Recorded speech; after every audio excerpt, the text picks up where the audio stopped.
एक खातून की ज़िंदगी में माँ बनना एक उसकी ज़िंदगी का एक बहुत ही अहम चैप्टर होता है। वो एक ऐसा चैप्टर होता है जो उसकी ज़िंदगी को टोटली तब्दील कर लेता है, और उसका रुतबा एक माँ की तरह जब बनता है तो उसकी बात ही अलग होती है।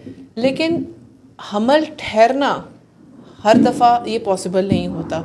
डॉक्टर फरीहा, वो ऐसी क्या गलतियाँ हो जाती हैं या क्या बेएहतियातियाँ हो जाती हैं कि हमल नहीं ठहर पाता ख़वातीन का? जी, मैं बेहतियातियाँ बहुत सारी हैं, जिनमें से 4 मैं आपको मेन बताऊंगी कि इसको मिसकैरेज भी कहते हैं। मिसकैरेजेस हो जाता है। मिसकैरेज और हाँ, अबॉर्शन में क्या फ़र्क है? बेसिकली ये पुराना टर्म है जो एबॉर्शन का वर्ड, अब तो एब्सोल्यूट हो गया हुआ है, ये ठीक वर्ड है, अब नहीं होता, मतलब ठीक है, न्यूअर टर्मिनोलॉजीज के लिए यूज़ हो रही है। ठीक है, मिसकैरेजेस की वर्ड ठीक है, यूज़ हो रहा है, तो वो बाकी हम नहीं बात करेंगे कि किस टर्म तक किस क्या बोलते हैं। तो ठीक है, मिसकैरेजेस का वर्ड, वो एबॉर्शन का वर्ड ख़त्म हो गया ठीक है, है, बुक्स में ही था वो वर्ड, अब वो चेंज हो गया, अल्टर ठीक हो है। गया। एक ही बात है, आप एक ही उसको बात है। मिसकैरेज ही लेके चलते हैं। जी ठीक है, तो क्या वजूहत है मिसकैरेजेस जी, की? मेन जो 4 वजूहात हैं ना, उसमें सबसे पहली जो ऐसी वजह है जो जिसको बिल्कुल हम आम तरीके से घर बैठ के ट्रीट कर सकते थे, जो नहीं हुई, कि पेशेंट ने फॉलिक एसिड लेना था। उसको प्री प्रेगनेंसी में भी फॉलिक एसिड लेना चाहिए था, और प्रेगनेंसी जैसे ही उनकी स्टार्ट हुई थी उनको फॉलिक एसिड स्टार्ट कर देना चाहिए था। फॉलिक एसिड बॉडी के बहुत सारे सेल्स की मल्टीप्लिकेशन के लिए ज़रूरी है, क्योंकि एक प्रेगनेंसी या हेल्दी प्रेगनेंसी ने ग्रो करना है, बनावट, एक बच्चे की बनावट ही करनी है बनावट और बननी है, अज़ा बनाने हैं, बिल्कुल। सब कुछ बनना है। तो वो नहीं होगा जब बच्चे की बनावट ही ठीक नहीं बनेगी, उसकी ऐसी एबनॉर्मलिटी आ जाएगी कि वो मिसकैरेज की तरफ चले जाएगा, जब उसकी साख्त ही ठीक नहीं बनेगी बच्चे की।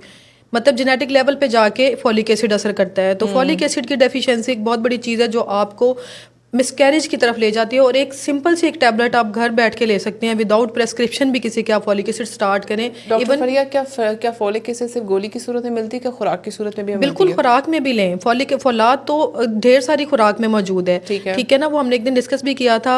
हरे पत्तों वाली सब्जियां लें, नट्स लें, एग में है, मतलब और मल्टीपल चीज़ें जिनमें फौलाद हर मौजूद है। ग्रीन चीज के ग्रीन लीफी वेजिटेबल्स बस जितनी उनमें फौलाद फौलाद मौजूद है। मौजूद। इसके अलावा आप गोश्त अच्छी तरह खाएं, अंडे खाएं, अंडे जी की सफेदी खाएं। अच्छा, फोलिक एसिड और आयरन, जी, लोग कहते हैं आयरन की गोली खा लो। आयरन भी आपकी रिप्लेसमेंट वो डाइट मुझे, से मेजर है हाँ कि वो, डाइट से करें। अगर आप डेफिशिएंसी में चले गए हैं, फिर आप सप्लीमेंट्स की तरफ जाएं, ओरल या इंजेक्टेबल। ठीक है। लेकिन आप उससे पहले अपनी डेफिशिएंसी होने ही ना दें, कमी होने ही ना दें। आप अपनी डाइट के साथ इतनी रिप्लेसमेंट रखें कि आपकी बॉडी में कमी हो ही ना। स्पेशली अगर न्यूली मैरिड हैं, उनको तो चाहिए कि आप शादी के फौरन बाद ही सप्लीमेंट्स की शक्ल में या फिर डाइट की शक्ल में लेना स्टार्ट कर दें आयरन या फॉलिक एसिड। और अपनी डाइट इतनी हेल्दी रखें कि आपकी फॉलिक एसिड की भी डेफिशिएंसी ना हो, ना ही आपकी आयरन की कमी हो। ठीक है, एक वजह आपने फोलिक एसिड बता दी, जी, और दूसरी मेन वजह आती है कि पेशेंट कोई ऐसी है कि बहुत ज़्यादा मोटापा था और उन्होंने वेट रिड्यूस नहीं किया प्रेगनेंसी से पहले, और उसी मोटापे के ऊपर, यानी कि बीएमआई आपका इतना ज़्यादा था, उसी मोटापे पे आपने कंसीव कर लिया है। तो अगर वो कंसीव करेंगे, वो इस कदर कॉम्प्लिकेशन होती हैं बॉडी के अंदर, हार्मोनल चेंजेस जो प्रेगनेंसी के लिए चाहिए होते हैं प्रेगनेंसी को आगे बढ़ने के लिए, वो प्रेगनेंसी के नॉर्मल हार्मोन बनने में हिंड्रेंस हो जाती है, जिसकी वजह से प्रेगनेंसी मिसकैरेज की तरफ चली जाती है। तो इसलिए जब भी आप न्यूली मैरिड हैं या फिर आपकी एक प्रेगनेंसी हो चुकी है, तो अगली प्रेगनेंसी होने से पहले अपना पहले वेट रिड्यूस करें, अपनी हेल्थ के लिए भी, और आने वाली आइंदा प्रेगनेंसी के लिए भी अपना एक एवरेज बीएमआई मेंटेन करें, एवरेज वेट मेंटेन करें, ना कि ज़्यादा वेट के साथ आप प्रेगनेंसी में एंटर हो जाएं। ठीक है। प्रेगनेंसी कंटिन्यू भी रही तो आगे 100 मसाइल शुरू हो जाते हैं आगे ओवर वेट के। अगली वजह क्या है?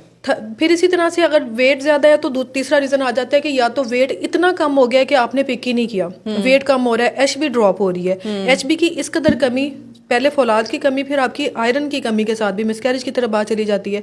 मींस इसमें सारी बातें ये आती है कि आपने एक मुस्निद डॉक्टर के साथ अटैच रहना है, जो आपकी बुकिंग विजिट हो, एंटीनेटल फर्स्ट डेटिंग स्कैन हो, फिर वो आपको एडवाइस करें कब आपने आयरन लेवल चेक कराने हैं, कब आपके अंदर बॉडी की सारी चीज़ें पता चलनी है कि आपकी कितनी रिक्वायरमेंट थी, पूरी हो रही है या नहीं, डाइट से पूरी हो रही है, नहीं हो रही है तो कब उन्होंने आपको इंजेक्टेबल ओरल देने हैं। तो ये सारी चीज़ें उन्होंने लेके चली हैं कि ना ही खून की कमी और वेट लॉस इस कदर ज़्यादा हो गया। और अक्सर वेट लॉस लोगों को नौजिया और वॉमिटिंग की वजह से भी होता है। कई लोग तो एग्जैजरेटेड ट्रीटमेंट लेते रहते हैं कि नौजिया ज़रा सा हुआ तो हर दूसरे दिन डॉक्टर के पास। और कुछ लोग ऐसे होते हैं, पाकिस्तान में ना सारी चीज़ें एक्सट्रीम है, या तो लेना ही नहीं है इलाज, अगर लेना है तो हर दूसरे दिन डॉक्टर के पास, और medicine over the counter medicine use करनी है। तो इस कदर मेडिसिन ज़्यादा भी नहीं यूज़ करनी, लेकिन ऐसा भी नहीं कि आपको इतना सीवियर नौजिया वॉमिटिंग था, आपका वेट ही उस नौजिया वॉमिटिंग की वजह से आपने खुराक ही नहीं ली और आपका वेट रिड्यूस हो गया, मिसकैरेज की तरफ बात चली गई। बिल्कुल ठीक है। फिर आ जाता है फोर्थ पे पॉइंट आ जाता है कि आपके अंदर बॉडी के अंदर मेजर कोई डिजीज थी ऑलरेडी। अच्छा, ऑलरेडी कोई मसला चल रहा जी, था, उसकी आपको वजह से। शुगर थी, आपको ब्लड प्रेशर था, या आपको थायराइड का मसला था, या आपका दिल का मसला था, आपको दमा का मसला था, अनकंट्रोल्ड था, यानी कि वो अनकंट्रोल्ड था। आपने ना हाँ, उसके बारे में अद्वियात ली, ना आपने उसका इलाज करा, दोनों आपको अक्सर सूरतों तो में खुद भी नहीं पता होता। जी, दोनों सूरतों में कि अगर कंट्रोल्ड भी था, इवन देन आप किस दवाइयों पे थी, किन दवाइयों के साथ प्रेगनेंसी आपको हो गई है। प्रेगनेंसी हमेशा प्लान्ड होनी चाहिए। आप जब भी प्लान करें प्रेगनेंसी का, अपनी गायनेकोलॉजिस्ट और फिजिशियन जो भी आपका चल रहा है डिजीज के लिए, उनको लेके चलें कि अगर इस पीरियड में मैं कंसीव करती हूँ तो मुझे कब अपनी जो भी मेडिसिन है कम ज्यादा कब करनी है। थायराइड की इतनी सारी मेडिसिन है जो मिसकैरेज की तरफ लेके जा सकती हैं। इवन अगर थायराइड का इलाज नहीं ले रहे होते हैं, हाइपर या हाइपो दोनों से आपको मिसकैरेज की तरफ बात चली जाती है। तो इन एनी केस आपकी डायग्नोसिस तशखीस एक मुस्तनिद डॉक्टर से बनी होनी चाहिए कि आपके अंदर बीमारी जो भी चल रही है उसकी दवाइयाँ कम होनी है, ज्यादा होनी है, बंद करनी है, तो ये एक डॉक्टर ने चॉइस करनी है। डेफिनेटली, और ये खुद से नहीं करनी होती है, आपने मशवरे के साथ चलना होता है, और अपने डॉक्टर के साथ जो ही आपको पता चले हमल का, या अगर आप प्लान कर रहे हैं हमल तो वही बहुत अच्छी बात है। तो उसको प्री प्रेगनेंसी प्लानिंग बहुत जरूरी है। एक दो मंथ पहले आप अपनी प्लान करें, उसके अकॉर्डिंग अपनी बॉडी को आपने छोटा सा इवेंट भी प्लान करना होता है। इतना बड़ा इवेंट आप कैसे बगैर प्लानिंग के एंटर हो जाएंगे। और ये चीज असल में वो हमारे यहाँ ना कि वो तो बच्चे 8-9 की लाइन लगा दी, वो कहते हैं ये तो एक रूटीन की बात है, हर साल में ऐसे नहीं होता। आप अपने जिस्म के ऊपर रहम करें, ठीक है, अपनी जान बनाएं, खाना अच्छी तरह खाएं, दवाइयाँ लें, कैल्शियम लें, आयरन लें, क्योंकि उसके बगैर जो है बॉडी को प्रिपेयर करें, अपनी बॉडी जवाब दे देगी। जी सी बात है। जो खवातीन आती हैं बाद में बच्चादानी बाहर निकल रही, बाद में खून की कमी, एच बी कम, पीली आंखें लेकर फिर वो आती हैं, फिर वो उनकी जर्द उनके चेहरे होते हैं, बाल गिर रहे होते हैं, फिर वो कहती हैं वो जवानी नहीं रही, वो खूबसूरती नहीं रही, वो फिर क्यों रहेगी। फिर सारे मसाइल ऐसे ही होंगे जब आप प्री प्रेगनेंसी अपनी प्लानिंग नहीं करेंगे कि आप किस प्लान के साथ एंटर हो रहे हैं प्रेगनेंसी में, वो करेंगे नहीं तो सारा कुछ डेफिनेटली डिटेरियोरेट होना शुरू हो जाएगा।